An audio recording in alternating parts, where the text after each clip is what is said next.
Or Synopsys down 1.3. That one's going red now. And Salesforce still can't catch a bid. Even, this is so confusing. Snowflake says we're going to spend $6 billion, which is inevitably, yes, it'll help us grow. But I mean, that's money that's leaving the company.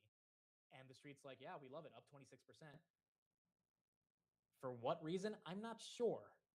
I mean, we got to go deeper into these numbers, but I'm really wondering what about their business versus Salesforce does the street have a better line of visibility on? Maybe the street just hates Agentforce. Maybe the street really just hates Agentforce and thinks that's just not the right way to monetize AI. Which, from my understanding, Agentforce is a chatbot. I mean, like Einstein, like that's. I have an elementary understanding of Salesforce's Agentforce, but every demo I've seen, it's a chatbot that helps like customers interact with their problems. But it's growing. It's up 205%. Street doesn't care. Snowflake, 28%, as that's getting moved. Datadog should also be getting a bigger move. Datadog right there, up 4.9%. Snowflake's a short squeeze, maybe. I mean, that could potentially be possible. Everpure, that stock is down 13%. She's going down. She is going down. Why is Everpure down 12.4? I don't know. But it looks, I still don't have the numbers, but it's down. Numbers might not be the best. Salesforce is now actually getting hit pretty hard, 3.5. Let's see if that crosses 5%. I don't know. We got to go deeper into the numbers to see what's happening with Salesforce. But regardless of these numbers, the street is very happy with Snowflake. I guess the partnership and consumption of AWS is enough. It is kind of weird, right, guy? Like, am I crazy for saying, hey, we're going to spend more on our cloud computing? Okay, cool. Stock's up 30%. It's like, why? Like, I'm just curious why. I'm sure there's some reason out there. You can't tell me it's increased growth because all these companies are growing. So what about this makes this the more compelling buy right here? Marvell, that's up 3. Everpure, what are the numbers? I still don't have Everpure. Let me pull this up. No, you're not crazy. Okay, but if you have Snowflake, I mean, congrats. This has made the move. Everpure, I still don't see the numbers. I don't have the numbers. Everpure, EPS 7 cents versus 8 cents expected. Oh my goodness, they missed by a penny. They took the stock down 12%. Revenue, 1.053 versus 1.01.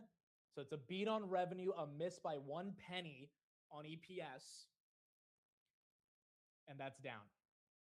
They also raised guidance. Street thought they would do 4.4. They're saying 4.5. So that 1 penny miss, I think, might be the reason. It's because compute equals revenue. Yeah, but all of these companies are spending more on compute. I mean, Zscaler yesterday said they're spending more on essentially CapEx, which for them is cloud computing. You could call it the similar thing that Snowflake is saying they're going to spend on. Like, Snowflake's not literally buying 6 billion of chips, but they're going to be working with Amazon and their proprietary chips. Yeah, that's going to help them grow. But I mean, Meta grew 33%, spent more on CapEx, and more compute equals more revenue growth, and Meta got hit by 15% after earnings. So there's got to be something deeper to this Snowflake story that's getting the street to be pumped up to bide here. It also could have been the stock. You know, the stock was dead all year. I mean, that honestly could have been the other reason. Stock was down year to date going into the print 19%.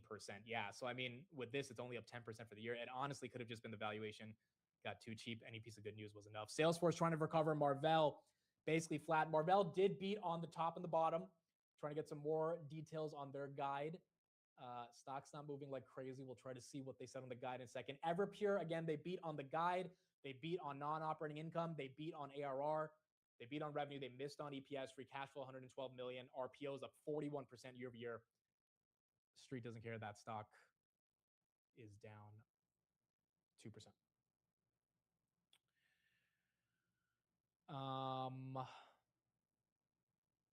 Sorry, down about 11% right there. MongoDB, do they have earnings today? No, they have earnings tomorrow. Oh, they probably have earnings today. How did I miss MongoDB? Is it today? No, MongoDB is tomorrow. So why are they up 9%? They might be following Salesforce or Snowflake. That might be pumping based on that. ServiceNow was also down year to date, so it might not be valuation. Yeah, I mean, I don't know at that point. ServiceNow was down worse than Snowflake going into their print, and they fell 20%. So you're right. I don't know. I don't know how the street is picking and choosing who's winning right here. MongoDB has earnings tomorrow. I think the street's front running it going into earnings because of Salesforce. See, or it seems like that's the reason, or because of potentially Snowflake, as that stock is up 9%. HPQ is not out yet. We do have Synopsys. Let me pull that up right here. We'll take a look at their numbers. $3.35, as well as revenue helped by strong demand for AI-driven chip design and advanced packaging tools across its electronic designs automation business, EDA. Plus, they saw solid momentum from their recent Ansys acquisition. Management is leaning into that strength and tightening up execution. The CFO saying in the release they see a strong second half and are, quote, raising our targets for revenue, operating margin, EPS, free cash flow for the year as we drive greater efficiencies across the business. They see a full year revenue midpoint of $9.66 billion with EPS of $14.76, both higher than estimates. Big picture, Synopsys is positioning itself right now as the picks and shovels play on AI, from the software that designs the chips to high value IP blocks, but the market reaction is not as positive. Shares down about 3%, guys. HP is out and the street likes it. 12%. EPS, they beat by 19%. 86 cents versus 72 cents expected. Revenue 14.4 versus 14.07. Revenue's up 9% year over year. EPS is up 21% year over year. Let's pull up their website. I imagine they said something decent about AI and data centers. And that's probably why the street is giving them a move. Is Marvell making a flip? Marvell is now making the flip. Here we go. 5% Snowflake. My goodness. 31%. It was a $60 billion market cap going into this. Again, AWS commitment to spend $6 billion, along with a top line revenue growth of 33%, EPS growth of 63%. They did beat EPS by 22%, which, Snowflake doesn't do that often. So that much of a beat also probably got the street to be pretty excited, up 63% year over year. Snowflake up 30%. Marvell now up 7%. Trying to get more details on Marvell's guide. I don't see it yet, but they did beat on the top and the bottom. Amazon's up a little bit after the bell. Datadog's up 5% on those Snowflake numbers. MongoDB, which is also a database, that stock up 8.5% going into their earnings tomorrow. HP's up 13.6. ServiceNow is up 1.2. Salesforce, the only one that is flat to down. And then Everpure was down 12. Now it's only down 3. A little reversal right there. A little reversal right there. All right, Marvell, let's try to get some more details. 216, 222 was the all-time high in the pre-market. All right, here we go. Street wanted 2.6 billion on the guide. Marvell came out with 2.7. That's up 35% year over year. They beat on the guide.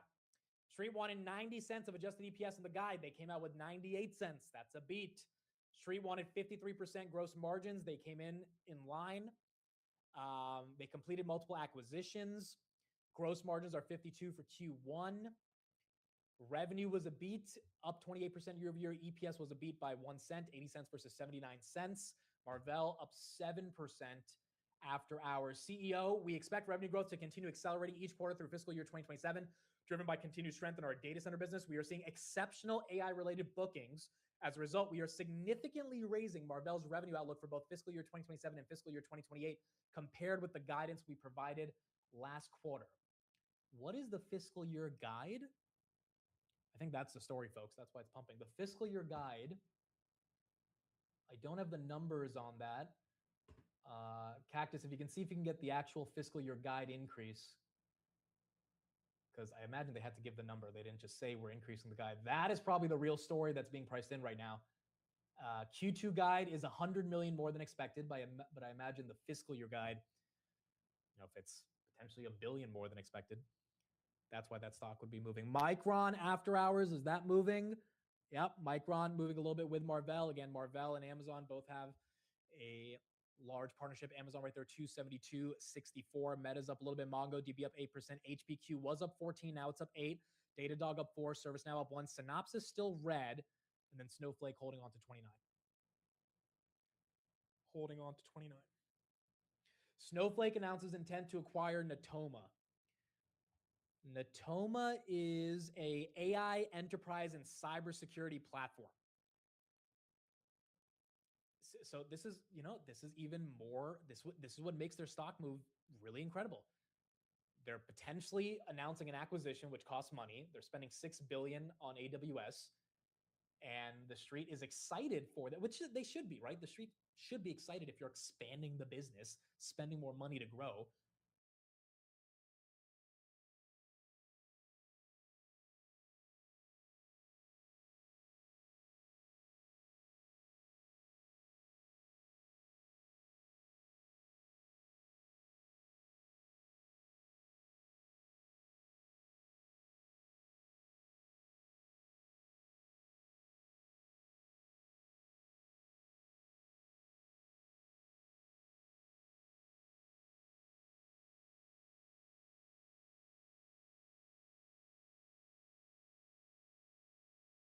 He's a fun guy, really cool, smart guy who knows a lot about commodities and Forex. So we're covering all our bases here. So if you think you can throw your hat in the arena, well, come on in. We welcome all challenges.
Agents to make it easier for users to securely connect AI tools to the things they use every single day beyond Snowflake.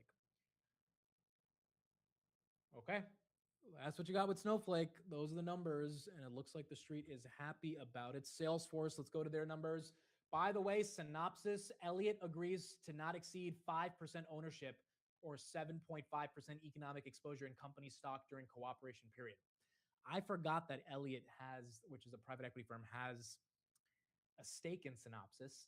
So Elliott just came out with an SEC filing saying we will not own more than 5% of the business over the cooperation period with Synopsys. Synopsys right there down 2.72%. Marvell 216 down to 205. This one not easily holding. The only one that's really holding their gains is Snowflake. It's not letting go even a little bit. I mean, it fell from 230 to 226, but it's up from 175. That one is not letting go of anything. Salesforce right there, still down 3%. All right, Salesforce, what did they say? That's getting the street upset. RPO 33.6 billion, up 14% year over year. First quarter subscription revenue, 10.6 billion, up 14% year over year. Overall revenue up 13% year over year.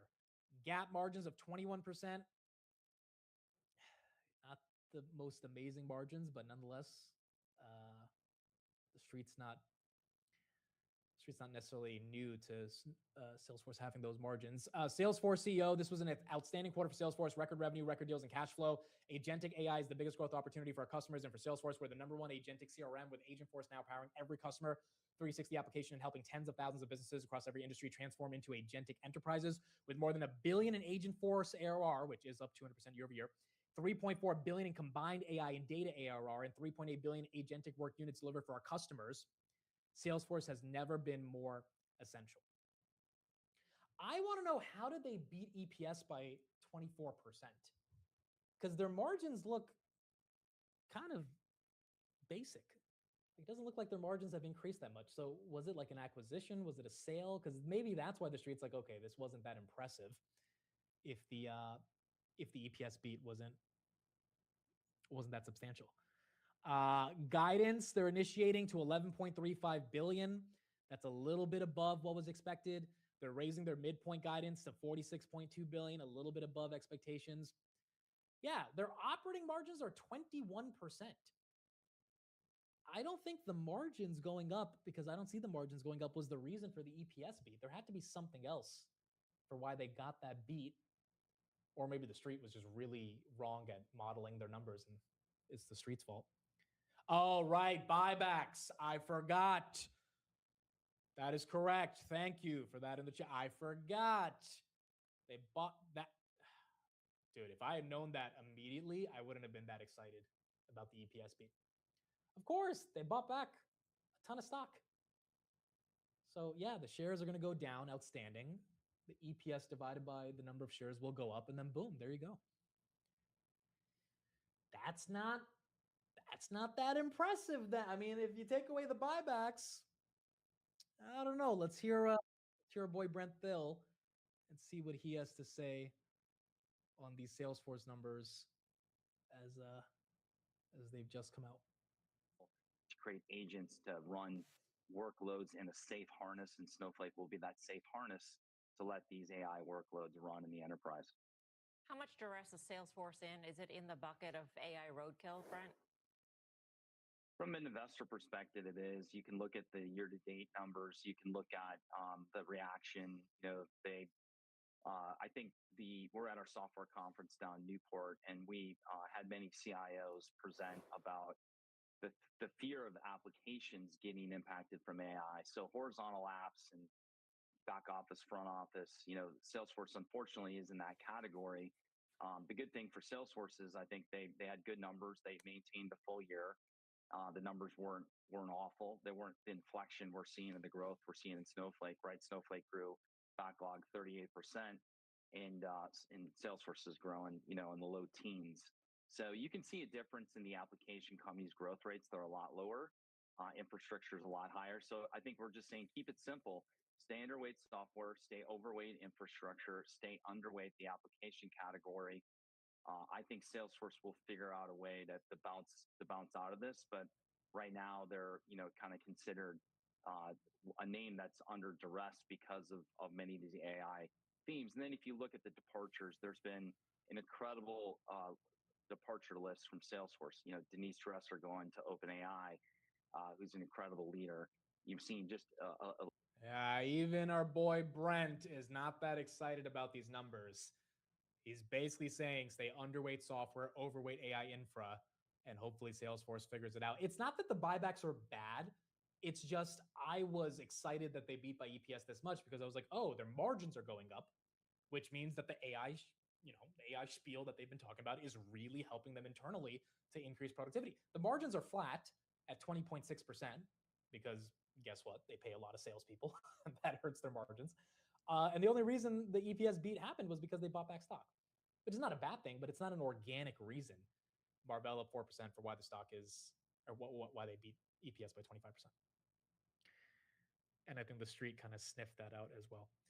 Paul, thanks for the super chat. Marvell usually updates fiscal year guidance during the call. They were at 11 billion for fiscal year 2027 and 15 billion fiscal year 2028. Okay, so if they're going to announce it during the call, and they said in the press release that they have substantially increased their fiscal year rev guide. Then if that 11 and 15 turns into 15 and 20, maybe that's what the street's waiting for before this thing shoots up after hours. So I guess the call is going to be really important to see what they end up doing. Marvell right there up 4.18% after hours. Isn't that the Apple method? Yes, it is the Apple method, but I think Apple is much more of a loved company than Salesforce. Also, Apple is just way bigger of a global brand than Salesforce. Everyone can buy an iPhone, whereas not everyone cares about enterprise software. And so, yeah, it's the Apple strategy, but Apple just had so much excess. I mean, Apple's bought $800 billion of stock in the past decade, right? They have so much cash, they don't know what to do with it. Salesforce, theoretically, if Benioff is saying they are the AI kings, they should be growing more than 15%. Their EPS margin should be way better than 20%. I mean, for context, companies like Palantir have 51% operating margins. Salesforce is at 20. Like, I know they're at a different scale, but the point is, if you're the AI king and you have all this extra cash, then theoretically, you should be growing faster. You should be having better margins. And I'm not seeing that in the print right now. Now, granted, is the valuation cheap? Yes, the stock should not be trading at these levels. I do not think it should still be stuck at 170, but I think that's why it's not making a move after hours. Down 2.75% on Mr. Salesforce. Oracle, is that green after hours? Oracle, that's up a little bit. Amazon's up a little bit. Micron, it was pumping a little bit more. Now it's relatively flat. Mongo up 8.7. HP up 1.2. Meta, that's also flat. Let's get some coverage real quick on Meta. And then we got to figure out, what call are we listening to? What call are we listening to? I think we should listen to the Salesforce call, especially if they do it via video. Might be worth listening to, but we got to see which call we think we're gonna take a peek into. Here's the Meta updates today for why this one ended up going green. Revenue streams with new paid offerings across its family of apps. Facebook Plus and Instagram Plus for $4 a month and WhatsApp Plus for $3 a month will give users access to extra features like profile customization, super reactions, and insights into who's watching stories. Meta says it will also start testing new subscriptions for businesses, creators, and Meta AI users, with all the subscriptions under the brand Meta One. In addition to the free version of its Meta AI app and website, Meta One AI will be available for $8 for the Plus version and $20 for the premium version for access to deeper reasoning and more advanced image and video generation options. This news comes as today Meta also held its annual shareholder meeting, where CEO Mark Zuckerberg talked about the opportunity to offer subscriptions to personal AI agents in the future. He also spoke about potential revenue opportunities in selling computing capacity and also potentially building a cloud business down the line. So it really sounds like Zuckerberg's thinking about all the ways the company could grow its revenue streams. I think Zucks is getting annoyed of his stock being stuck in the gutter. If they start to introduce more monetization avenues, which is, I think, the only reason the stock has really been getting hit, they're spending all this on CapEx, but it's only going into ads. Maybe that's where you get a re-rating on Meta. And maybe the stock starts to trend up. 635 right there on Meta, up a little bit after hours. Micron again, up about 0.5%. Snowflake is the winner today. Snowflake is the absolute winner, 33%. Some of the software names, they get the love, the other ones don't. But I think this Amazon partnership in particular was enough to get the street really excited. And you got a 30% move on a stock that was down 20% year to date. Okay, I see a lot of Marvells and a lot of Salesforces. I can do a poll. Salesforce will be a video. And Marvell, I've never heard a Marvell call before. I'd imagine it's probably pretty boring, but the main thing that people would care about is guidance.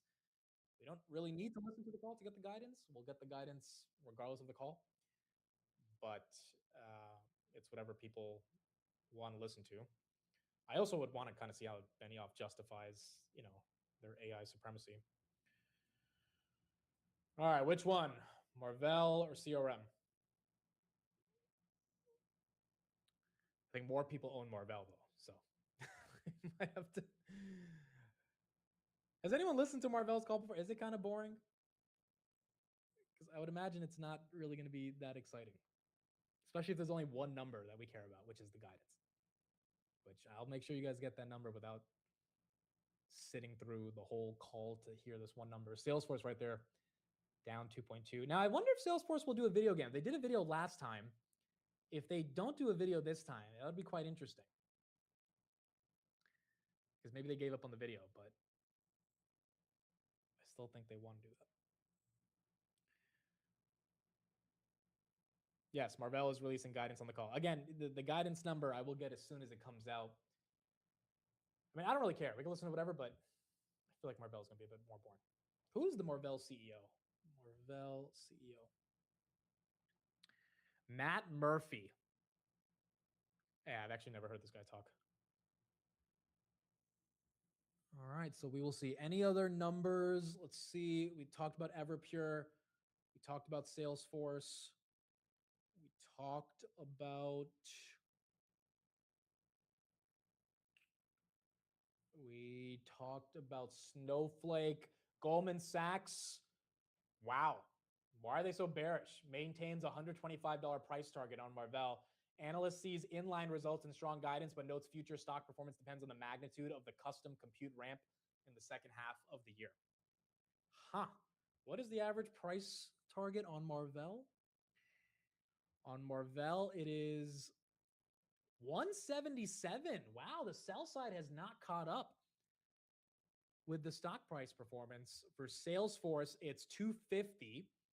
Obviously, that's way lower than where it is right now. And then what's the other one? Snowflake, it is 224, which Snowflake now after hours just above 224, 232.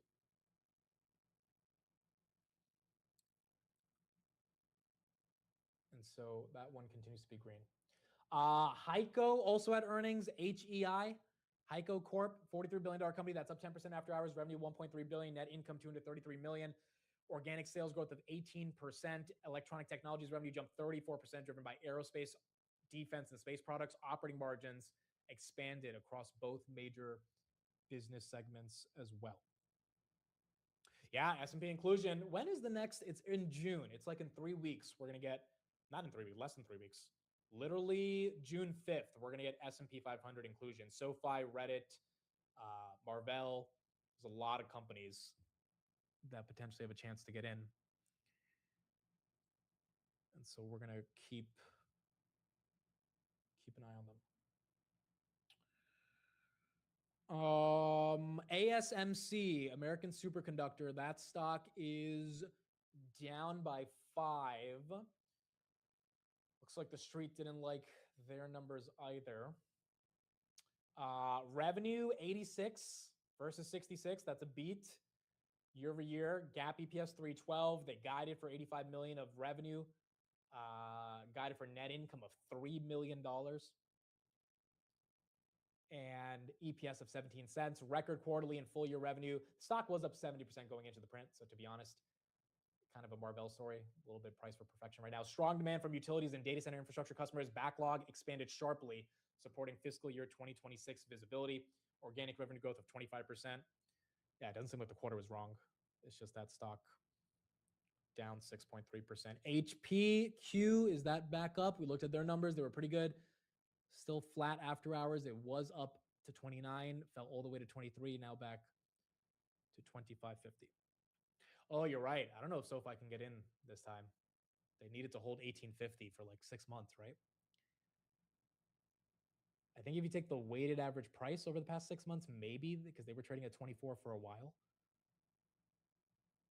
But we're going to have to see if they could be eligible to still get in.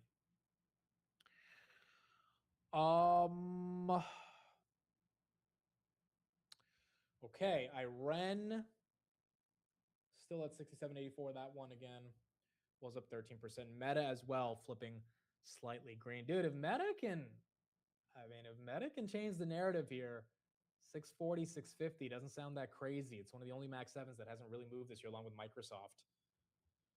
I mean, this would be kind of fun to see Meta turn this around and get the street excited about them again. Microsoft as well. That's green after hours as that continues to move. Okay, what'd you guys say on the poll? 58% of you say Marvell. So Marvell will be the one we listen to. Their call is going to be live in about 5 minutes. And we will take a listen to Marvell and see what they've got. This was the coverage today based on Jamie Dimon, who had a bunch of different thoughts this morning on what's going on with AI and the banking sector. The timing of when that happens is up to the board. It's always so interesting, Leslie, in the sense that investors and us, everybody, has been fixated on this because he's been CEO for so long. He kind of built the JP Morgan as it stands right now.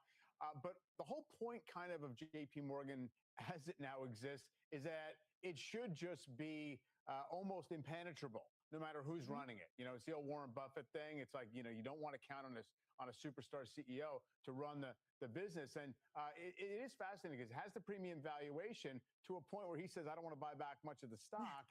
And he's treating a potential acquisition of 1.25% to 2.5% of JP Morgan's market value. That's $10 to $20 billion, as if it's something that would be a little bit of a big lift at this point. Well, if you look at his track record, you know, the types of deals that they've done, there was the First Republic deal that they basically paid $11 billion to regulators to buy that one. That failed bank. And then they did a couple of crisis era deals. They did some fintech deals. There was the Frank deal that was acquired for $175 million that ultimately turned out to be a fraud. So we haven't really seen him do a $10 to $20 billion deal that's kind of your basic M&A that we would see kind of at any other company. Now, part of the reason for that is because of the size and scale of JP Morgan. It's unlikely that they would be able to merge with another bank. So what does that mean? Is it an asset manager? Is it a payments company?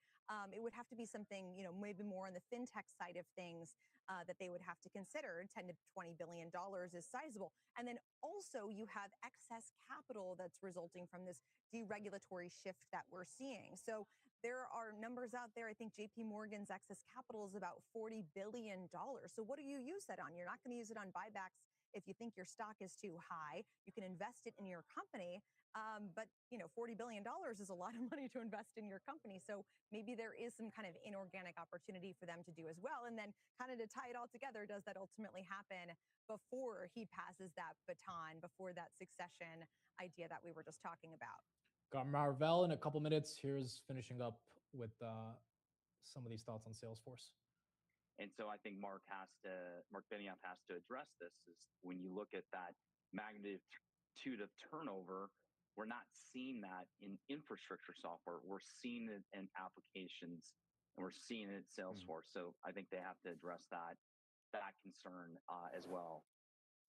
And software companies, Brent, I mean, in addition to figuring out whether they're going to be disrupted by various AI applications, or also it's coming to the surface how much of a consumer they are, right? Just in experimenting and spending, you know, Benioff's comments about what they're going to be paying Anthropic this year and all the rest of it. Have they sorted out exactly, you know, how much of their own code writing and everything else is going to basically be doable in this way? Or are they still in the experimentation phase?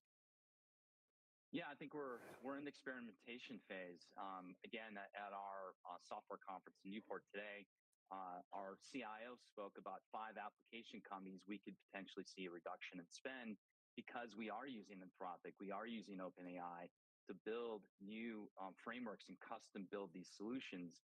So I think what you're seeing is there's signals today that that's happening, but you're hearing from CIOs that are making the purchasing decisions that because many of these application companies haven't delivered innovation, and Anthropic and OpenAI are, that they're going to not rip them out, but they're going to stall the spend on the apps, and they're going to put more spend into Anthropic and OpenAI.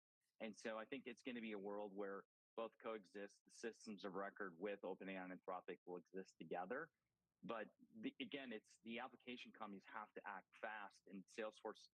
Again, it's good to hear Mark, you know, saying that he's spending on Anthropic and getting, you know, the agent force numbers higher. It's really early for AI for the app companies. It's like 3, 4, 5% of total revenue. It's not a major driver. So this is why Micron goes higher every day, because of the influence that memory's having in AI. and the software companies go lower is because AI is not having an impact. It's in many cases it could potentially cannibalize some of their businesses. And then I think the other fact is, if you look at the client server to cloud movement, right? We had very few companies make that transition, right? PeopleSoft didn't make it; they got bought. I think that's a really fair point. So basically, Jeffries is making the argument that the AI infrastructure foundation model companies are innovating like crazy. And you see this with partnerships around Anthropic and OpenAI and all these other different industries, whether it's asset management or supply chain logistics. And they're building software applications internally inside of the foundation models as layers that they can upsell on, which doesn't mean the enterprises are not going to spend with the software platforms, but they just might halt their spending with a Salesforce, for example, to test out Anthropic's new CRM. Salesforce's argument needs to be that we have a way better way of going to market, and by innovating on your existing data that you've trusted us for the past 20 years, so you should be paying us that AI revenue, not Anthropic.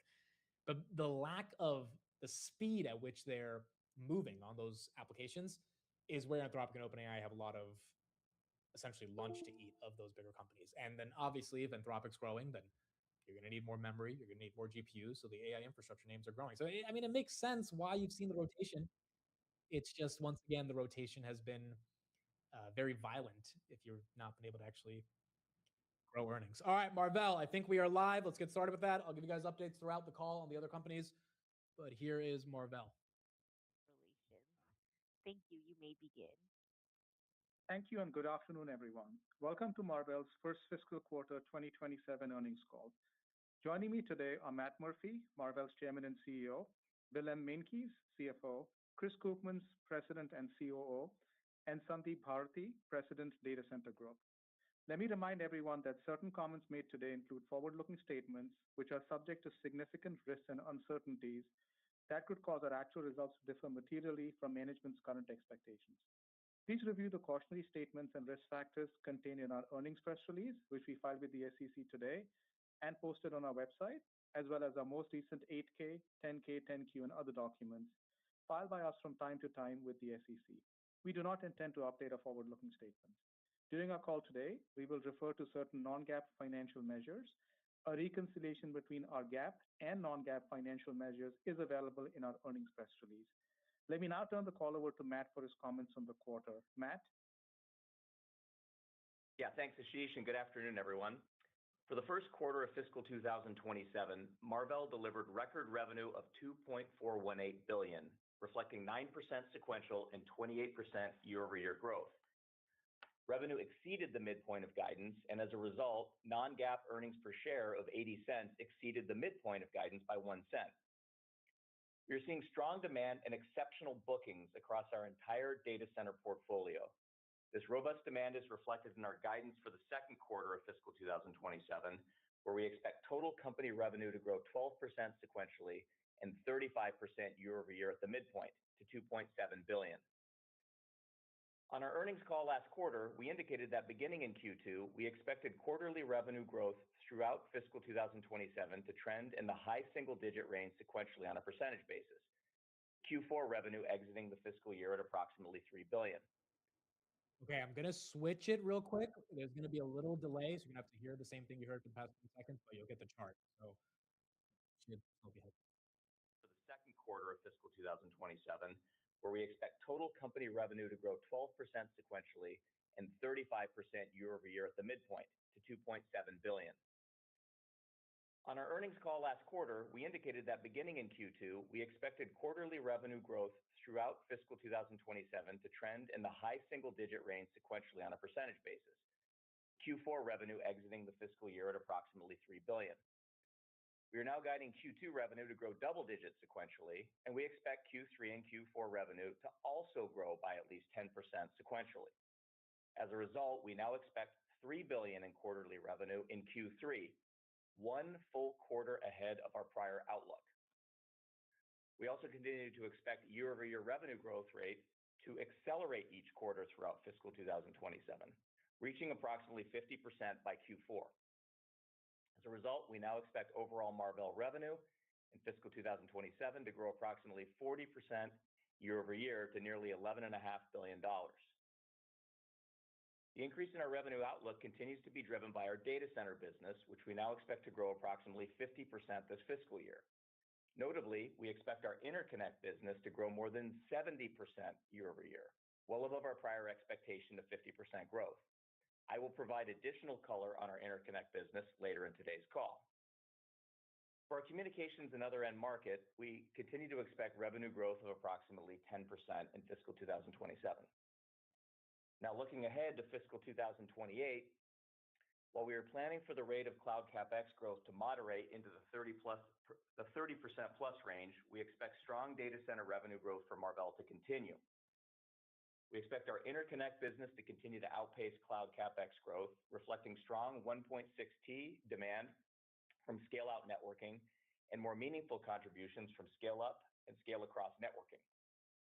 We now expect our custom business to more than double year over year in fiscal 2028, higher than our prior outlook, and expect our Ethernet switching business to continue ramping. As a result, we expect data center revenue in fiscal 2028 to grow approximately 55% year over year, accelerating from fiscal 2027's projected growth rate. For our communications end market, we continue to expect low single-digit percentage revenue growth in fiscal 2028, consistent with our prior view. In aggregate, we now expect overall company revenue to grow approximately 45% in fiscal 2028, off a higher fiscal 2027 base. As a result, we now expect Marvell's fiscal 2028 revenue to reach approximately $16.5 billion, roughly $1.5 billion higher than the outlook we provided on our earnings call last quarter. This outlook is supported by demand trends we are seeing today and by programs already in execution. Our investments in securing supply are paying off, enabling us to scale the business every quarter. As we move through the fiscal year, we expect to remain closely aligned with our customers as they continue investing aggressively in AI infrastructure. Now, let me turn to the expanded partnership we announced with NVIDIA, which reflects the growing importance of high-speed connectivity, optical interconnect, and accelerated infrastructure in scaling AI. The collaboration connects Marvell's custom silicon and optical networking capabilities directly into the massive NVIDIA ecosystem to help build scalable, highly efficient AI data centers and telecommunications networks. There are three core pillars of this exciting announcement. First is our optics partnership.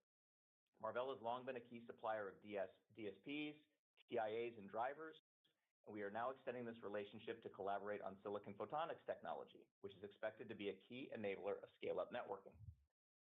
Second, NVLink Fusion integration. This allows Marvell to build custom chips and networking semiconductors that can seamlessly interface with NVIDIA infrastructure. It increases choice for hyperscalers, who will now have complete flexibility to mix and match custom and merchant capabilities across their platforms, with Marvell uniquely providing the bridge between these two architectures. We expect this to create new market opportunities for both Marvell and NVIDIA going forward. Third is AI RAN. Marvell will enhance its existing Octeon base station processors to work directly with NVIDIA GPUs, integrating AI with wireless infrastructure on a single software-defined computing platform. This will enable telecommunications operators to run both 5G and 6G radio workloads and high-performance AI applications concurrently on the same hardware. Since the announcement, both teams are off to the races, and we are working closely together to realize the benefits of this collaboration. We deeply appreciate the partnership and the investment from NVIDIA. Okay, let me provide more color on our current business, beginning with data center. In our data center end market, we delivered record first quarter revenue of $1.83 billion, representing 11% sequential growth and 27% year-over-year growth. We achieved sequential and year-over-year growth across multiple product lines, including optical interconnect, custom silicon, and switching. Looking ahead to the second quarter, we expect data center revenue growth to accelerate into the mid to high teens sequentially on a percentage basis and into the mid 40% range year-over-year. Our networking products, including interconnect and switching, are driving strong revenue growth as networking becomes increasingly critical with each new generation of AI infrastructure. Now, in the early stages of generative AI, the primary focus was on addressing compute and memory bottlenecks. All right, in 6 minutes, I'm going to Salesforce. We got the guide. That's all that matters. If you want to still listen to Marvell, I'll put another link in the chat. You can go to Marvell. But in 6 minutes, we'll go to Salesforce, as this was the guide. The guide is crazy, by the way. They raised it by $1.5 billion for 2027 and 2028. So obviously the street is liking the guide that they put up. Next.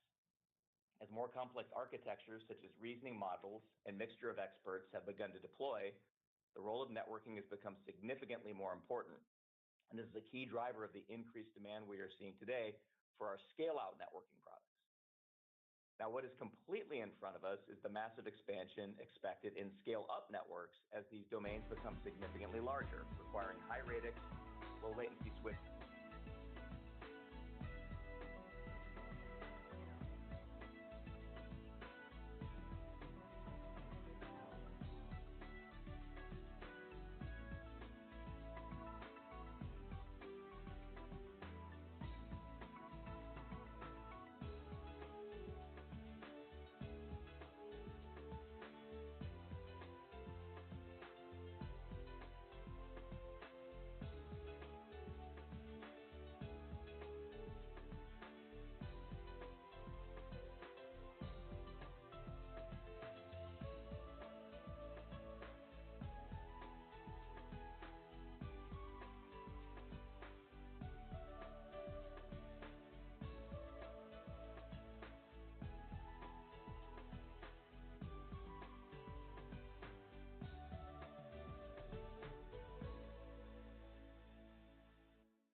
Center connectivity, and we continue to invest aggressively in our technology platform to extend our leadership in this rapidly expanding market.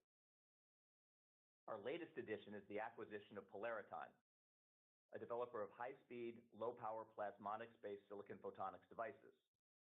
Plasmonics offer meaningful advantages over traditional silicon photonics by enabling substantially higher modulator bandwidth, which is critical for supporting faster optical transmission speeds.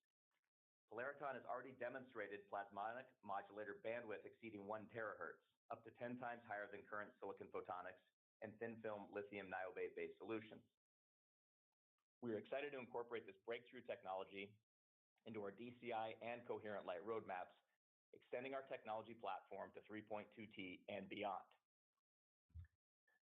Let me now pivot back to the near term and discuss trends we are seeing across both our established data center businesses and our newer growth initiatives. I'll organize the discussion into 3 categories: interconnect, switching, and custom. I'll start with interconnect, which represents the largest portion of our data center business.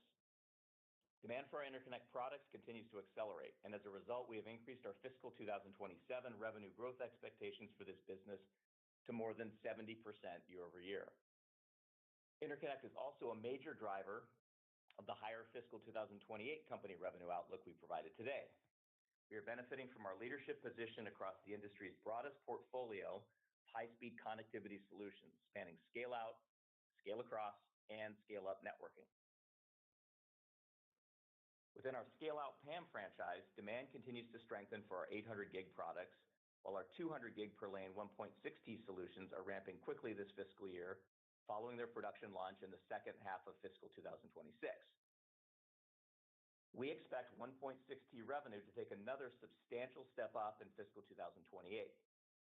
We continue to benefit from the first-to-market cadence we have maintained across successive PAM4 generations. We also expect to maintain leadership into the next PAM4 generation with 400 gig per lane technology, which we demonstrated first at the Optical Fiber Conference in April 2025. In addition to our DSP franchise, we have also built a formidable position in broadband, analog, TIAs, and drivers. This business is scaling rapidly, and we expect quarterly revenue from TIAs and drivers to exceed a $1 billion annualized run rate in the next few quarters. To support campus-wide data center architectures requiring longer reach than traditional PAM solutions, we were the first to introduce coherent light products to the market. These solutions are optimized for applications spanning 2 to 20 kilometers within an extremely low power envelope as compared to traditional coherent DSPs. Over time, as speeds continue to rise, we expect coherent light to penetrate deeper inside data centers, complementing PAM-based solutions for shorter reach applications. We've already begun shipping the first generation of our Coherent Lite 200 gig per lane 1.6T products. We are now introducing next generation Coherent Lite products featuring integrated MACsec security as well as higher speed capabilities.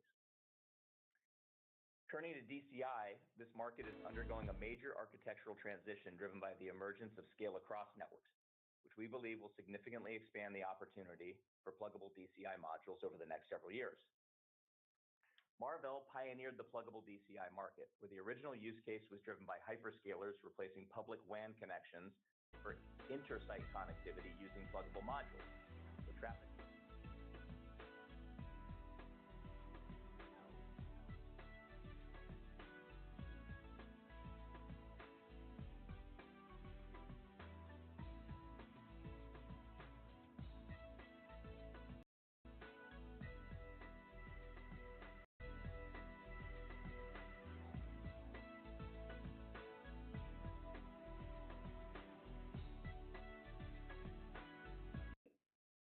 Please stand by.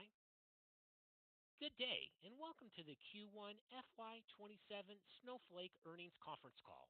Today's conference is being recorded. At this time, I'd like to turn the conference over to Catherine McCracken, Head of Investor Relations. Please go ahead. Good afternoon, and thank you for joining us on Snowflake's first quarter fiscal 2027 earnings call. Joining me on the call today are Sridhar Ramaswamy, our Chief Executive Officer, Brian Robbins, our Chief Financial Officer, and Christian Kleinerman, our Executive Vice President of Product, who will participate in the Q&A session. During today's call, we will review our financial results for the first quarter fiscal 2027 and discuss our guidance for the second quarter and full year fiscal 2027. During today's call, we will make forward-looking statements, including statements related to our business operations and financial performance. These statements are subject to risks and uncertainties which could cause them to differ materially from our actual results. Information concerning these risks and uncertainties is available in our earnings press release, our most recent Forms 10-K and 10-Q, and our other SEC reports. All our statements are made as of today based on information currently available to us. Except as required by law, we assume no obligation to update any such statements. During today's call, we will also discuss certain non-GAAP financial measures. See our investor presentation for the definitions of the non-GAAP financial measures and a reconciliation of GAAP to non-GAAP measures and business metric definitions, including customer count and adoption. The earnings press release and investor presentation are available on our website at investors.snowflake.com. A replay of today's call will also be posted on the website. With that, I would now like to turn the call over to Sridhar. Thank you, Catherine. And thank you all for joining us today. AI is fundamentally reshaping how work gets done, and Snowflake is at the center of the transformation. Across industries, organizations are moving toward a future where employees and intelligent agents work side by side to accelerate decisions, automate complex workflows, and unlock entirely new levels of productivity and innovation. With Snowflake, that future is already taking shape. Our platform brings together the four elements organizations need to become an agentic enterprise: a unified, governed data foundation, access to leading AI models, connectivity across enterprise applications and workflows, and a unifying agentic control plane that turns intent into governed action. That control plane is becoming real through Snowflake Intelligence and Cortex Code, or CoCo, as it's affectionately known. Snowflake Intelligence gives business users a natural language interface to enterprise data, context, and actions, while CoCo gives builders a natural language way to create applications, pipelines, agents, and workflows directly on Snowflake. Snowflake is uniquely positioned to help customers become agentic enterprises, as evidenced by our Q1 results. Product revenue came in at $1.334 billion, with growth accelerating to 34% year over year, up from 30% last quarter and 26% a year ago, marking our strongest sequential dollar growth in company history. Our net revenue retention rate increased to 126%. And with our continued focus on executing with discipline and operational rigor, our Q1 non-GAAP operating margin expanded over 300 basis points year over year to 12%. I want to take a moment to touch on our outlook. Based on a combination of strength in our core data platform business and meaningful uplift from AI capabilities, including Coco and Snowflake Intelligence, we are increasing our FY27 outlook from 27% to 31% year-over-year growth. Brian will share more details on our guidance in his remarks. Thank you to all of our Snowflake for the hard work and dedication to deliver these results. Across our business, AI is strengthening Snowflake on multiple levels simultaneously. First, AI is accelerating consumption in our core platform as customers migrate workloads to Snowflake faster in order to access the data, context, and governance needed to power AI securely and at scale. Second, Snowflake Intelligence and Coco are seeing the fastest adoption of any new products in our history, opening new opportunities for growth as the first major product surfaces of the agentic control plane. And third, adoption of these AI products is increasing core platform consumption as customers move from questions to answers, from prompts to pipelines, and from ideas to production workflows on Snowflake. Customers adopting Coco are growing even faster, and we expect that momentum to continue as adoption expands. The strength of our Q1 results reflects the powerful flywheel effect of the agentic enterprise. Importantly, this momentum starts with the strength of our core business. Our 13,912 customers turned to Snowflake because our AI Data Cloud is easy to use, seamlessly connected for collaboration, and trusted with enterprise-grade governance and security. In fact, 42% of our customers are data sharing on Snowflake with at least one stable edge. This underscores the power of the platform to connect organizations, partners, and applications around a single governed source of truth. That interconnected foundation becomes even more valuable in the age of AI. Snowflake isn't just software. It is a circulatory system connecting modern enterprises, enabling data, applications, and AI agents to move securely and seamlessly across organizations. This combination of connectivity, governance, and ease of use is why enterprises continue to choose Snowflake as the cornerstone for their data and AI strategies again and again. Take Holiday Inn Club Vacations, a leading vacation ownership company. They choose Snowflake to power their data and AI modernization, citing our simplicity, built-in AI, and machine learning capabilities, and strong partnership as reasons for their selection. With Snowflake, they are now positioned to scale analytics and operations across their business. And House, the leading AI-driven platform for construction and design, selected Snowflake to accelerate their next phase of growth, enabling faster access to insights across the business. With Snowflake, House will significantly improve data processing performance, reduce pipeline maintenance, and free up engineering resources to focus on building new products. Going forward, they'll be investing in natural language query processing and self-serve analytics to make data more accessible across the organization. And our existing customers continue to go all in on Snowflake. After nearly 2 years and one of the most complex data warehouse migrations in financial services, one of the largest banks in the United States completed their Teradata migration onto Snowflake. This migration represents one of many legacy platforms they intend to move to Snowflake. Their teams are now building AI-powered regulatory intelligence, natural language analytics, and data discovery directly on top of a platform they already run at massive scale. Then there's Nestle, one of the world's largest consumer goods companies with more than 2,000 brands globally operating in 185 countries. They're expanding their use of Snowflake to power their enterprise digital transformation. As part of this, Nestle is reimagining its operations end-to-end, with data and AI as key enablers, building enterprise data products used by over 50,000 users across 150 global capabilities. This enables a real-time, connected view of the business, allowing teams to make faster and more proactive decisions. And one of the world's largest wealth management firms built a Cortex-powered agent called Ask Your Data and deployed it to their entire executive leadership team. Over 60% of business inquiries that were previously routed to analysts for manual data pulls are now answered instantly on demand, leveraging their existing data in Snowflake. We also saw Global 2000 companies like Global Payments, Depository Trust and Clearing Corporation, DDCC, and Blue Yonder expand their use of Snowflake to support growing workloads, accelerate AI-powered insights, and drive further value for their end customers. This continued expansion is reflected in our large customer growth.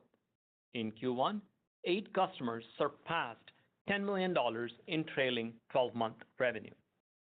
We now have 64 customers spending more than $10 million on a trailing 12-month basis. As AI strengthens demand for our core platform, it is also expanding Snowflake's opportunity to deliver a new generation of AI-powered products and experiences. Snowflake is uniquely positioned to lead in the next phase of enterprise AI because we already sit at the center of our customers' data, business context, AI models, and workflows. What customers increasingly want is simple: one place to get work done. A place where a business user can ask a question, understand the answer, and trigger the next step. And where a developer can turn an idea into an application, a pipeline, an agent, or a workflow without leaving Snowflake. That is what we mean by the agentic control plane. It's the governed layer where intent becomes action, grounded in the customer's enterprise data, business context, model, applications, and security policies. Snowflake Intelligence is the business user surface of that control plane. Coco is the builder interface. Together, they help customers move from insight to action and from prompt to production, all within Snowflake's trusted governance model. In fact, accounts using Snowflake Intelligence more than doubled quarter over quarter as more organizations embrace a governed conversational way for business users to ask questions, get answers, and act on enterprise data. And Coco is already in use with more than 7,100 accounts, giving builders a natural language way to create applications, pipelines, agents, and workflows directly in Snowflake. Just recently, our partner Infinite Lambda was preparing for a major customer pitch. One of their engineers used Coco to build a true Customer 360 application in just 5 hours, bringing together customer data, churn insights, recommended actions, and live dashboards into a single experience. And they showed it to the customer. The reaction was immediate. After the meeting, Infinite Lambda CEO called me and said, "You are changing this industry." Providence, one of the largest health systems in the United States, is using Snowflake Cortex to surface insights from clinical notes and patient records in seconds. With Coco, they're now building these workflows directly in Snowflake, enabling care teams to access critical information faster while maintaining privacy standards. And Thomson Reuters, a global provider of legal, tax, and regulatory intelligence, uses Snowflake Cortex, including Coco, to power AI-driven legal and compliance workflows. By leveraging Coco to build and deploy intelligent applications directly within Snowflake, its teams can turn complex regulatory data into actionable insights in seconds while accelerating product development. This approach maintains the fiduciary-grade governance and reliability required for high-stakes professional use. Coco is contributing meaningful AI revenue while also driving increased engagement across the broader platform. This tangible momentum, together with continued strength in our core platform, is reflected in our increased FY27 outlook. Today, with the announcement of our intended acquisition of Natoma, we are extending the Snowflake agentic control plane beyond data and development workflows into the everyday applications where work happens. With Natoma, users can do things like send emails, summarize Slack conversations, check calendars, and open Jira tickets without ever leaving Snowflake Intelligence or Cocoa. The important point is not just convenience, it is control. These actions happen from a governed environment with enterprise security, permissions, observability, and policy enforcement built in. This will extend Snowflake's leadership in AI governance by ensuring companies can safely manage not just their data, but also the actions AI agents take across business workflows. As we continue to innovate to support our customers, we are also leading the AI transformation from within. With Snowflake Intelligence and Cocoa, our teams are revolutionizing how they work. Across our global support organization at Snowflake, Cocoa now analyzes incoming customer cases before an engineer engages, surfacing diagnostic insights and likely root causes upfront. Alongside the use of AI-accelerated investigations, this has driven over 25% faster case resolution times and a 25% increase in case throughput per engineer. By using Cocoa, engineering team that runs Snowflake Cloud deployment has freed up capacity and moved resources to product innovation while reducing complex case resolution time by nearly 30% and cutting engineering time spent per ticket by roughly 40%. Across our data organization, Cocoa's doubled developer productivity as measured by pull requests and lines of code per engineer, and has automated more than 100 workflows across finance, marketing, sales, and HR in just weeks. Through this operational transformation, our teams are moving with greater speed and focus to capture the AI opportunity in front of us. In Q1, we delivered over 20% more product capabilities to market than we did a year ago, underscoring both the pace of our innovation and the breadth of platform expansion underway across Snowflake. We are also strengthening our go-to-market organization to support our next phase of growth. Following a seamless transition, our new Chief Revenue Officer, Jonathan Boulier, JB, is positioning Snowflake to scale in the AI era. JB brings more than a decade of experience at Snowflake, deep knowledge of our customers and platform, and a strong operational focus as we continue to evolve our go-to-market motion. That strong execution is translating into continued customer momentum and broader product adoption of the platform. In the quarter, we added 616 net new customers, up 38% year over year. We're also seeing customers deploy and scale workloads at a faster pace. The number of use cases, individual projects managed on Snowflake, deployed in the quarter increased 114% year over year as customers moved more workloads into production on the platform. At the same time, the number of use cases won per account executive increased 86% year over year, underscoring both growing customer demand and improved sales execution across the organization. We're also continuing to strengthen our ecosystem as we deepen our strategic partner relationships and extend the reach of our AI Data Cloud. Just today, we announced an expanded collaboration with AWS through a new $6 billion multi-year agreement to accelerate enterprise AI adoption globally, leveraging Graviton Compute and AI services. The announcement comes as Snowflake surpassed $7 billion in lifetime AWS marketplace sales, reflecting the growing demand for AI and data workloads running on Snowflake. During the quarter, we also announced an expanding $200 million partnership with OpenAI. And just recently, we brought the joint capabilities from our landmark partnership with SAP to general availability, enabling customers to unite mission-critical business data across their core data systems within our AI Data Cloud. Before I close, I want to acknowledge our co-founder and chief architect, Benoit Dageville, who will be stepping away from day-to-day operations in mid-June and continuing as a member of Snowflake's board of directors. Benoit is one of the greatest technical visionaries of our industry. His leadership and innovation helped invent the modern cloud data platform and laid the foundation for everything Snowflake has become today. The impact he's had on this company, our customers, and the broader technology landscape is extraordinary, and we are deeply grateful for his continued guidance as we enter this next chapter. Our product organization will continue to be led by Christian Kleinerman. For the past several years, we've seen AI emerge as a tailwind for our business. Q1 marks an important shift in this journey. The combination of Snowflake's trusted enterprise data, rich business context, leading AI models, and secure connectivity into enterprise applications creates a unique opportunity. Snowflake Intelligence and Cortex Code are the two primary ways customers experience that opportunity, one for business users, one for builders.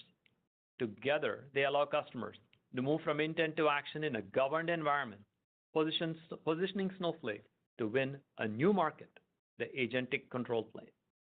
We are benefiting from AI as a secular tailwind while also monetizing first-party AI capabilities. Through the combination of rapid innovation, strong go-to-market execution, and operational discipline, we are well positioned to deliver accelerating growth and margin expansion. With that, I'll turn it over to Brian to walk through the financial details. Brian? Thank you, Sridhar. In Q1, year-over-year product revenue growth accelerated approximately 400 basis points to reach 34%. Growth benefited from a meaningful increase in AI revenue and an acceleration in our core data platform business. AI is a driving force behind our momentum. AI serves as a catalyst for our core data platform business. With an AI-first mindset, customers are moving to the cloud and to Snowflake with increasing urgency. This tailwind is evident in the pace of new customer additions. As Sridhar mentioned, our net new customer additions increased 38% year-over-year. We added 13 Global 2000s compared to 4 in the same period last year. Snowflake's AI workload is now a significant revenue engine in its own right.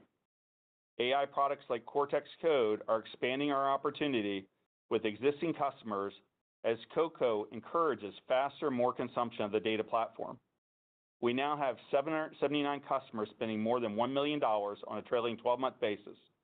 46 customers crossed the 1 million threshold in Q1 compared to 26 the year-ago period. Remaining performance obligations grew 38% year-over-year compared to 34% in Q1 of last year. We continue to see customers favor Q4 renewals. As a result, we expect bookings to be increasingly weighted towards the fourth quarter. We remain committed to delivering both growth and margin expansion. In Q1, non-GAAP operating margin expanded over 300 basis points year-over-year to reach 12%. Strong revenue growth and disciplined hiring both contributed to the outperformance in non-GAAP operating margin. We added 190 employees this quarter compared to approximately 400 added in the year-ago period. Of these 190 employees, 173 joined Snowflake through the Observe acquisition. Excluding Observe, organic hiring was limited to 17 people in the quarter. In Q1, we used approximately $300 million to repurchase 1.7 million shares. We have approximately $800 million remaining of our original $4.5 billion repurchase authorization. We ended the quarter with $4.4 billion in cash, cash equivalents, short-term and long-term investments. During the quarter, we entered into a 5-year, $6 billion contract with AWS, more than doubling our prior contract signed in FY23. With this agreement, AWS has committed to an expanded go-to-market investment and collaboration.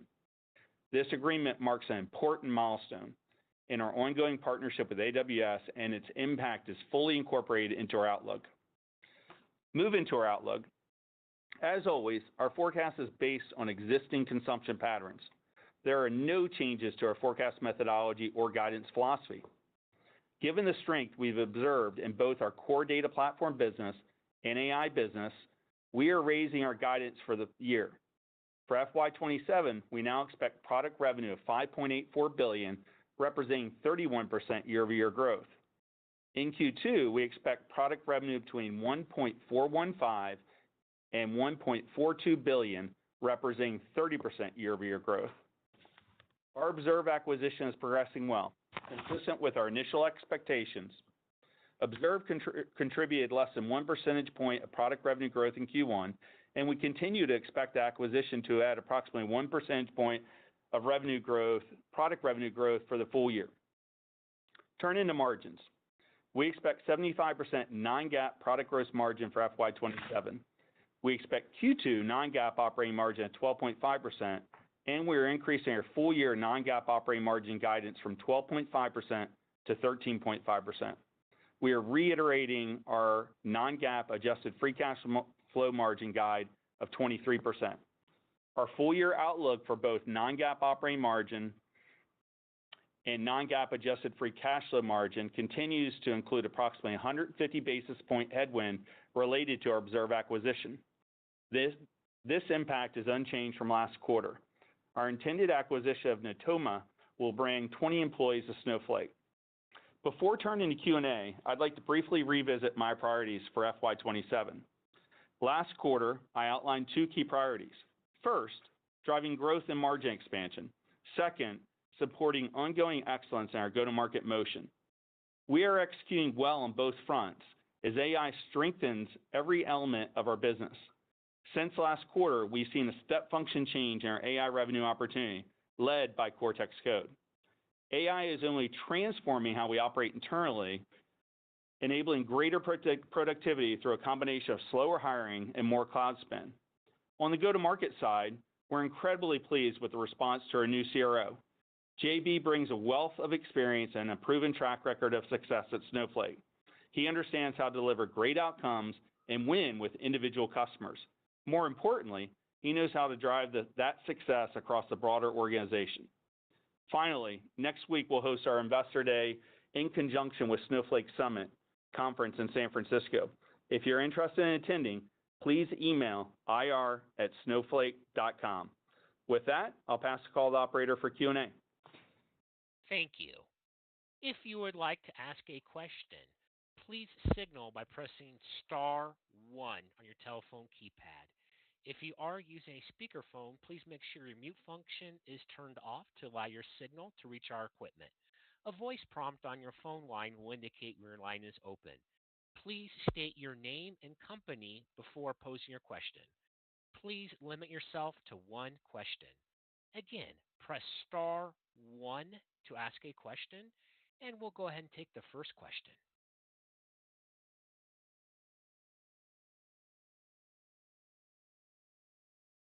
Thank you. This is Sanjit Singh from Morgan Stanley.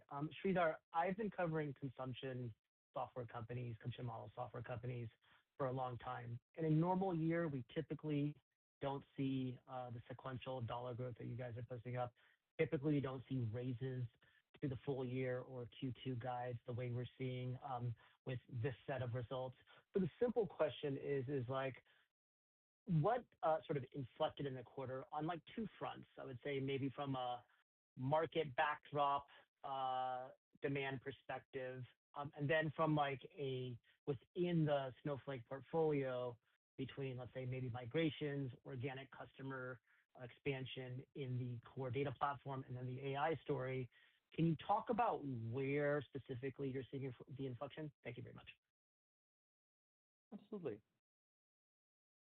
So I would break this up into 3 parts. First, AI is accelerating the value that people can get from the data that they have put into Snowflake or that they can put into Snowflake. So we saw a healthy secular tailwind for our core data platform. And part 2 is really that agentic products, the control plane products like Snowflake Intelligence and Cortex Code, Coco, came into their own in Q1. Recall that Coco went into GA on Feb 5th, so just as we were opening up the quarter. And we've seen very strong traction with both the products. And the really interesting thing with Cortex Code is that it in turn drives more consumption on the core data platform simply because it's much easier to get projects done, whether it's a pipeline or creating a new agent or setting up a new dynamic table, or even honestly a migration. So it's driving the second order effect as well. But it's really, this is the 1, 2, 3, and that's why I like to think of this as AI compounding Snowflake's strengths in data. And I'll hand it off to Brian for the mechanics of how these came together in our forecast for the quarter and the year. Brian? Yeah, thanks, Sridhar. I'll unpack that a little on terms of impact. And so Cocoa had the largest driver to the increase in our forecast. As a reminder, when we forecast, we only forecast observed behavior. And as Sridhar mentioned, that just happened in the quarter. And so this quarter, we had a very unique opportunity to layer Cocoa in the model, and that's reflected throughout the remainder of the year. We also saw acceleration in our core business, and that informs our outlook as well. And so there's no change to our guidance philosophy, where 3% we view as a really strong beat. Thanks, Brian, for the call. And we'll take the next question. Yeah, hi, it's Kirk Materne with Evercore ISI. Thanks for taking the question. Congrats on the quarter. Yeah, Sridhar, I want to dive a little bit more into Cocoa, just in terms of how does that sort of change your customers' ability to get more data out of the platform at a faster rate? Can you just dive into that a little bit more? And then can you also just talk about how having a product like Cocoa maybe changes the go-to-market model a little bit? You said, obviously, JV had a great first quarter. Just wondering how having these agentic products also sort of shapes your thinking around the go-to-market efforts as we go through the rest of the year. Thanks. Yeah. So Cocoa is a general purpose coding agent that has a set of features that are specialized for Snowflake and data platforms. We have published benchmarks that show that Cocoa can outperform even the frontier models when it comes to doing operations within Snowflake. And over the past quarter, we've actually expanded it to support other data platforms like Amazon Glue or Airflow or dbt Cloud, and in fact, even Databricks. So it's incredibly powerful. And in terms of how it impacts our customers' ability, our partners' ability to get things done faster is, any kind of coding transformation, and a migration is one such example, can be made faster with Cocoa. We have a migrations team that is busy creating, we call them harnesses. They're ways of structuring the process so that a complex migration can be broken down and attacked methodically. We work very closely with both partners and customers and help them get these migrations done faster. And I previously talked about how some of our partners are even switching their entire business models from charging for time and material to being able to charge for outcomes. In addition, something like creating an agent to run inside Snowflake Intelligence just goes a whole lot faster because we have created workflows within Cocoa for the entirety of the agent creation pipeline. In fact, this has gotten so demystified that even somebody like me can go from a data set to things like Cortex Analyst and search instances to creating an agent to running an eval on it. That's the life cycle of creating an agent. It's like an automation platform for everything having to do with Snowflake. And there is a ton of activity within Snowflake and outside by partners, for example, to build even more complicated skills and processes on top of this. I very much think that this is early. And in terms of how it's affecting our go-to-market, first and foremost, I think this products like Cocoa and Snowflake Intelligence have made the entirety of our go-to-market team AI native in a way that honestly would not have been we could not even imagine it a year ago. Because we have a lot of governed data, and so our solution engineers, our sales, our account executives even can show the power of Snowflake There's nothing like pulling your phone out to show what Snowflake Intelligence can do, as every CEO that's met me in the last 9 months knows that's one of the things that I always do. Our solution engineers are able to build much more realistic demos and prototypes and even actually get projects done for their customers very, very quickly, showing our customers what is possible with Coco. And similarly, our internal teams, whether it's the support team that I talked about, or our SRE team, or site reliability engineering team that runs our production systems, or our services team, they have 95+% adoption of Coco, which leverages them enormously when they are creating products. And Coco and coding agents have also changed things like enablement. It's a lot easier to learn when you can literally ask a coding agent how to do something, have it write a toy example for you to examine it, tinker with it, and then write a more complicated example. You know, a professor friend of mine called coding agents self-pedagogical. They come with that learning built in, which means that a product feature released in Coco can be used by someone in services literally the same week. And it's that rapid iteration that's also benefiting us. And so that's the virtuous loop that we are on. We think we can get projects done faster. We think we are also honestly very early in the world of agentic development. There are new techniques being developed honestly every week. And our ability to get more and more complex projects done on top of these coding agents is just enormously powerful. And I think we're setting the standard for what data work is and more is going to be like, both with Coco, but also with Snowflake Intelligence. And things like MCP are a further unlock into what is possible with these agents. Thanks, Sridhar. Appreciate it. And we'll take another question. Oh, hi, it's Carl Kirstead with UBS. I'd love to continue the conversation on Coco, if that's okay, for a question to both Sridhar and Brian.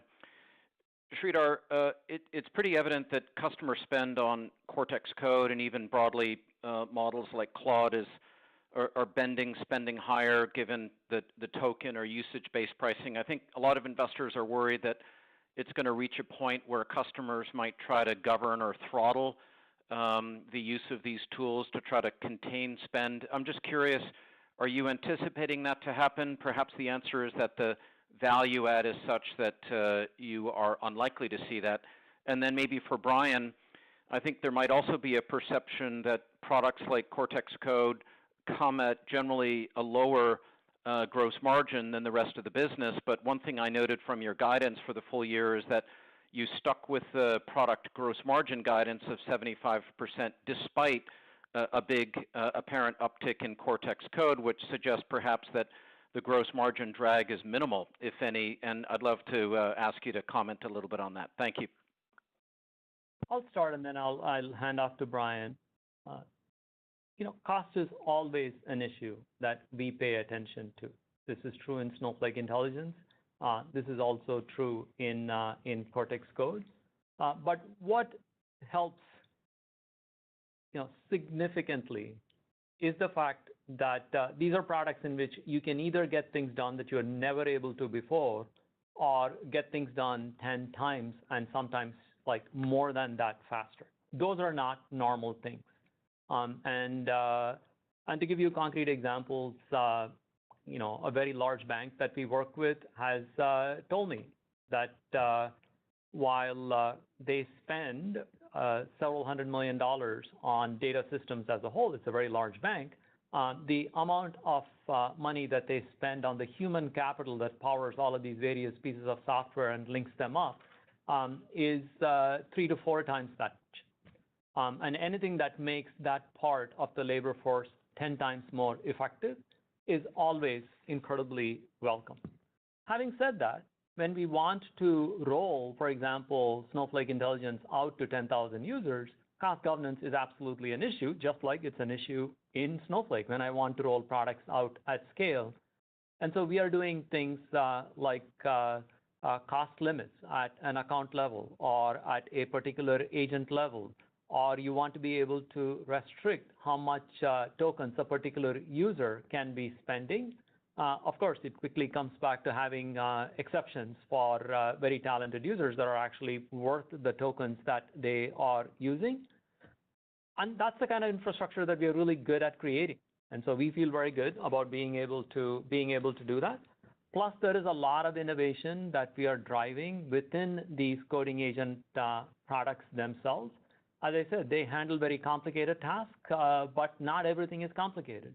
If you want to summarize, for example, I mean, I did something a couple of days ago to summarize Slack threads, and perfectly small models from Mistral are enough for that. You don't need the latest and greatest opus models for summarizing Slack threads.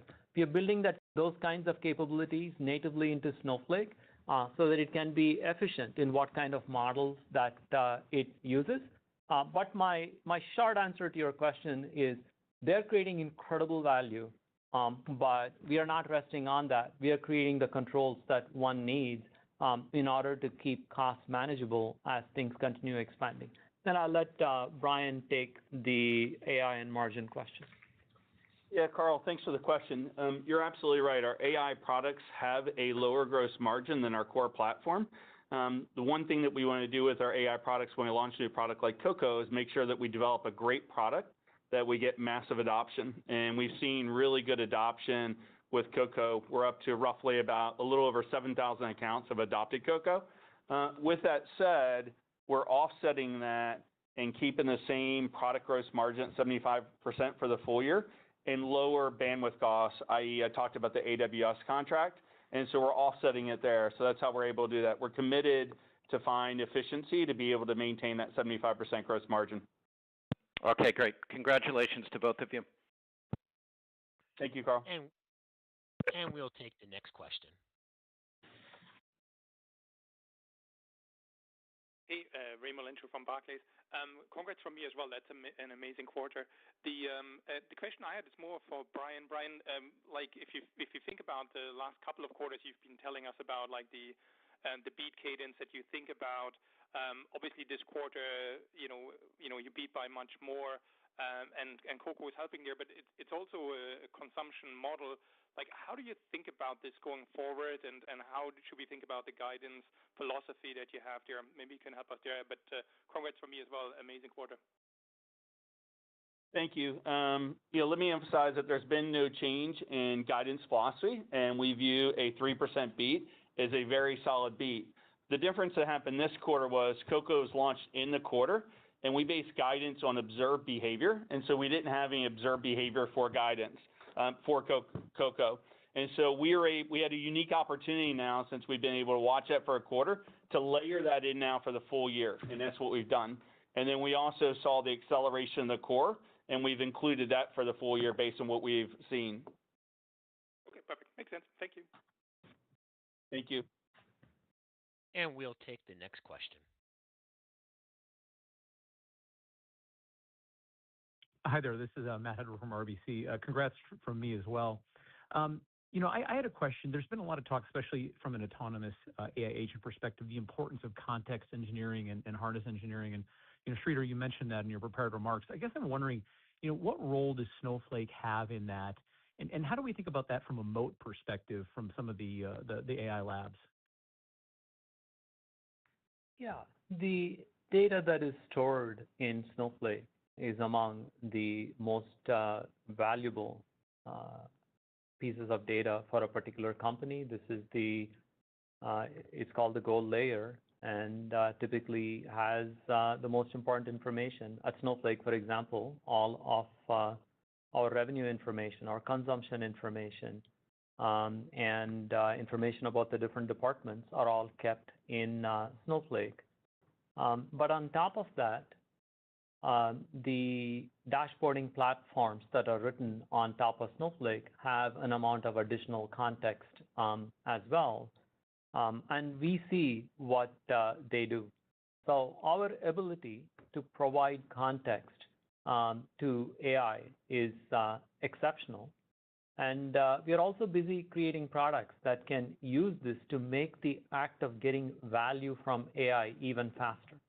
I talked earlier about how we have workflow automation for the entire life cycle of creating an agent.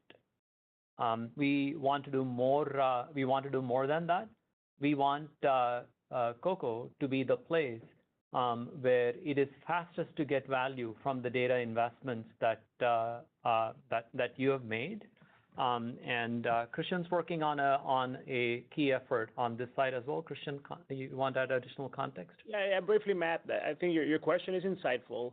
We have a track record of using metadata and activity inside of Snowflake to drive better results. Oftentimes, it used to be query optimization and performance.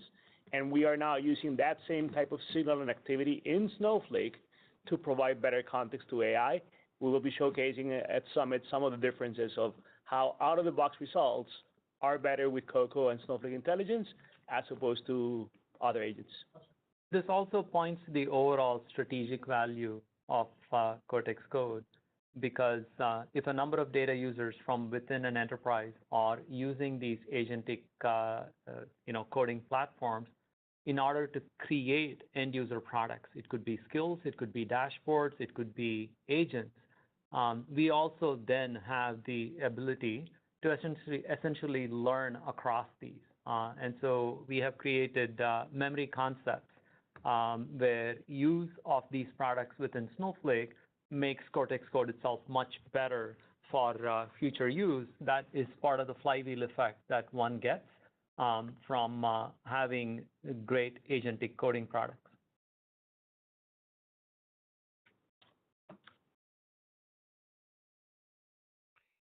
And moving on to another question. Hi, it's Brent Thill at Jefferies. Sridhar, just on the sales and marketing side, if you back out Observe, you didn't have a really big S&M hiring quarter, and I'm just curious, based on the demand and everything you're seeing, why not lean a little harder into the go-to-market side? Maybe you are behind the scenes, and I think this maybe also ties into the transformation that took place in the quarter with the new head of sales. So maybe if you could just tie it all together in a go-to-market view from your perspective, that would be great. Thanks. I think part of what we need to understand right now is that there are many places in which AI is making snowflakes a lot more efficient. I talked in my prepared remarks about how we have greatly increased the number of use cases that we have won, which is primarily an account executive-driven activity. We've also had significant increases in individual productivity year on year. This is because of AI, their ability to learn faster, pitch products that are more relevant to their customers, and also have solution engineers create prototypes that are directly relevant and in the context of the customer. So as an organization, we are just becoming a lot more effective. We will continue to invest in all of the key functions that are responsible for driving Snowflake forward. This applies to engineering. This applies also on the sales and solution engineering side.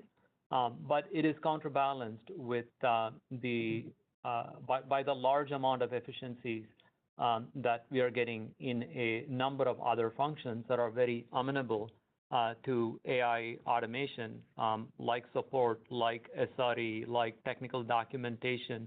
Basically, a lot of information functions and information exchange functions have gotten a whole lot easier.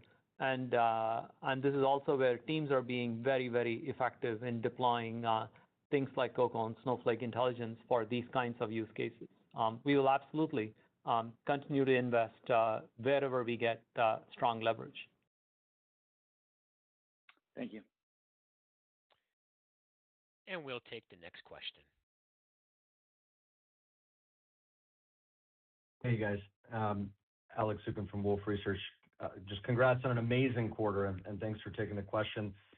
Sridhar, maybe for you, actually both of them probably for you. If you think about the profile of a customer, a year ago versus now, a customer that's using Cortex Code. What are you seeing in terms of the uplift on spend? And with the acquisition of Natoma that you announced, it seems to me that Cortex Code was just the beginning. Maybe it's the first agent that you're kind of going to launch, and you're not stopping there. Maybe there's a number of other ones that are coming. So maybe just help us think about how that changes the potential spend profile of a customer over time. I mean, among the biggest impact that products like Coco have with our customers is simply one that of expectation. I talked again in my remarks about how we did a 2-year Teradata migration. We are engaged in more migrations, but the timelines for doing those now run between a quarter and 2 quarters. Why? Both my team and the customer expects and demands that. And we have the ability to deliver against that. I think both the impatience and hunger for what people can do with data, along with the expectation for how quickly we can get them done, I would say that's a huge sea change. Christian? No, along with what you're saying, Sridhar, that there's a massive backlog. Right. What customers want to do. So just helping them do it faster just says they get to the next set of work sooner. That's right. That's right. Even our own data teams, for example, typically had backlogs that ran into multiple years. In fact, the standard request, all of you know this, it's sort of funny, but not. If you had a request of a data team, their answer usually is like, that's nice, take a ticket and wait. But we are now in a situation where they can actually crank through that backlog just a whole lot more quickly, unlocking value. And to go back to the question about Natoma and its importance and coding agents, it is important to understand that Snowflake Intelligence and Cortex Code are built on the same underlying technology with just different tools having different capabilities that are exposed to end users. They use the model garden underneath that powers all of these models. They share what's called the harness. This is the one that is working on top of the model, deciding what tools to call. And increasingly, they're also going to be sharing the same runtime. We have a cloud runtime product that is in public preview. It means that all of the power that you expect from running Coco locally can now be executed in the cloud in a governed manner. And I'm already running agents in this cloud agent platform. And that ability to launch things, for example, autonomous agents, because you no longer need to have your laptop open for something to run, is pretty remarkable.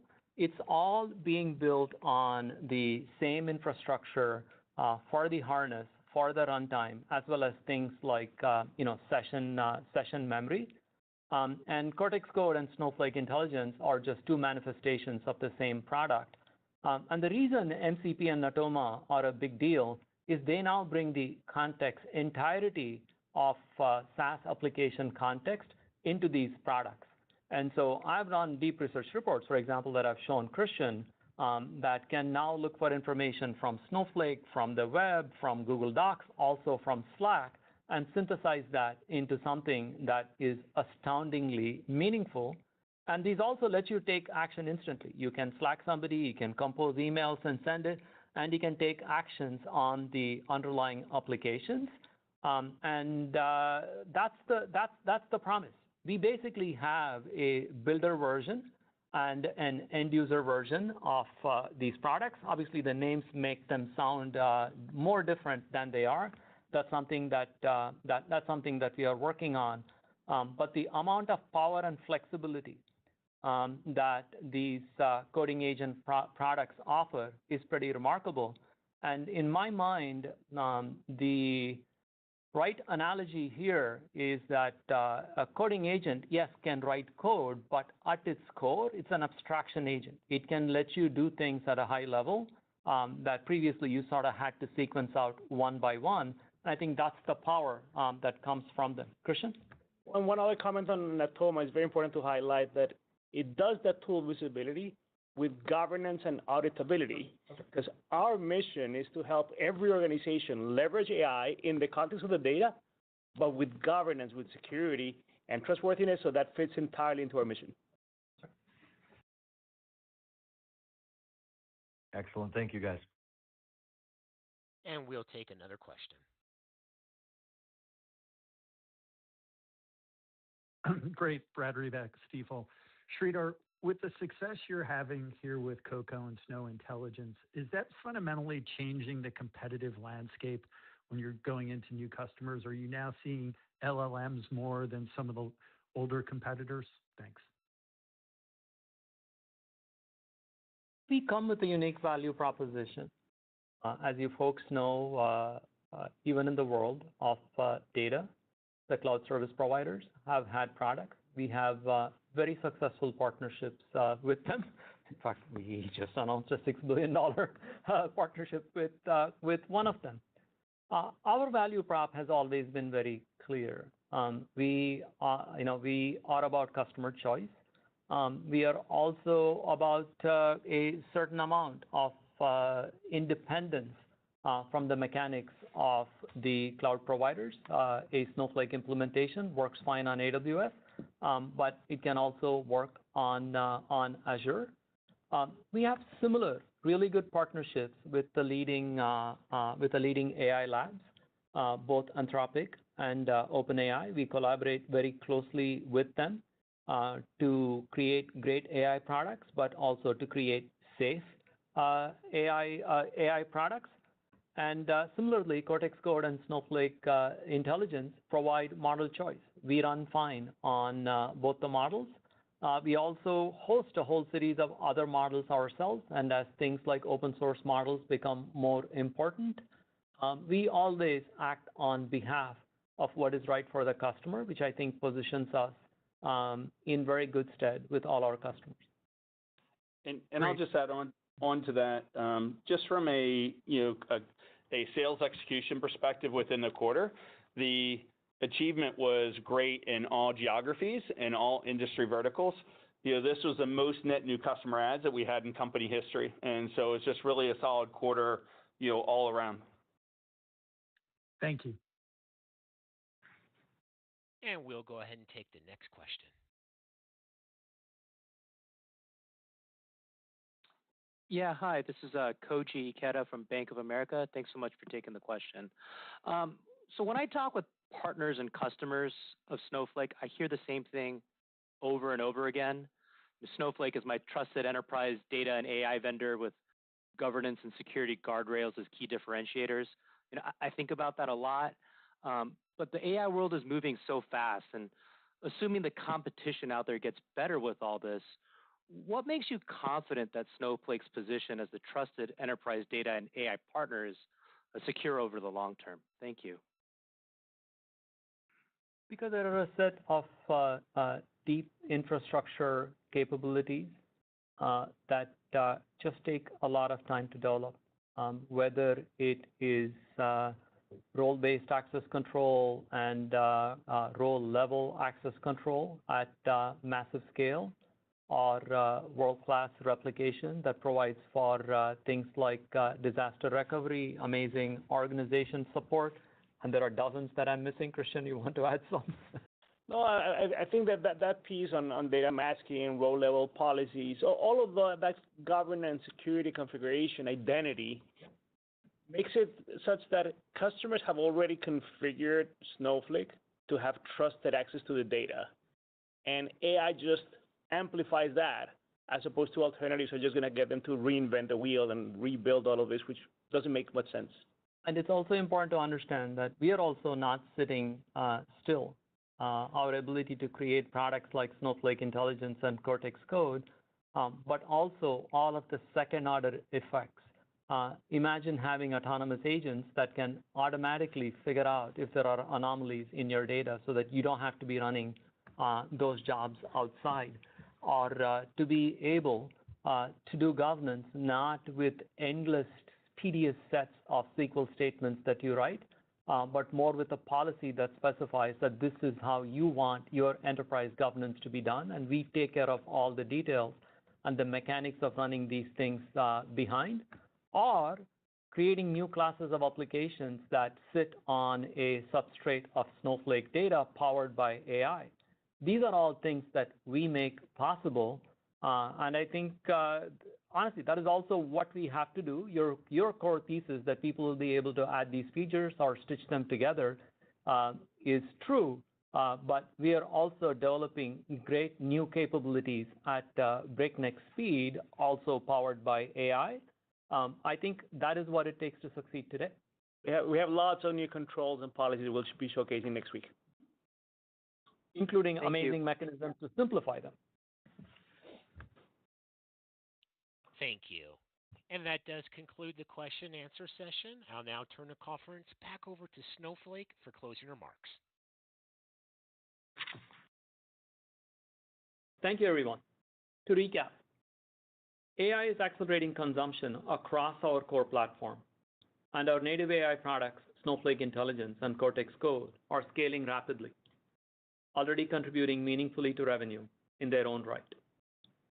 These AI capabilities are establishing Snowflake as the agentic control plane for the enterprise, connecting data, models, applications, and workflows in a trusted environment where intent becomes governed action.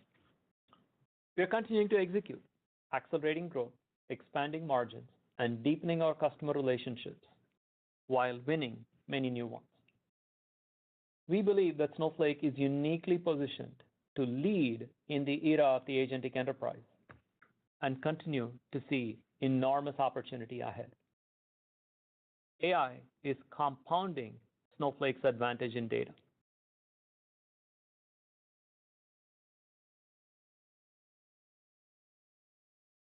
And thank you. That does conclude today's conference. We do thank you for your participation and have an excellent day.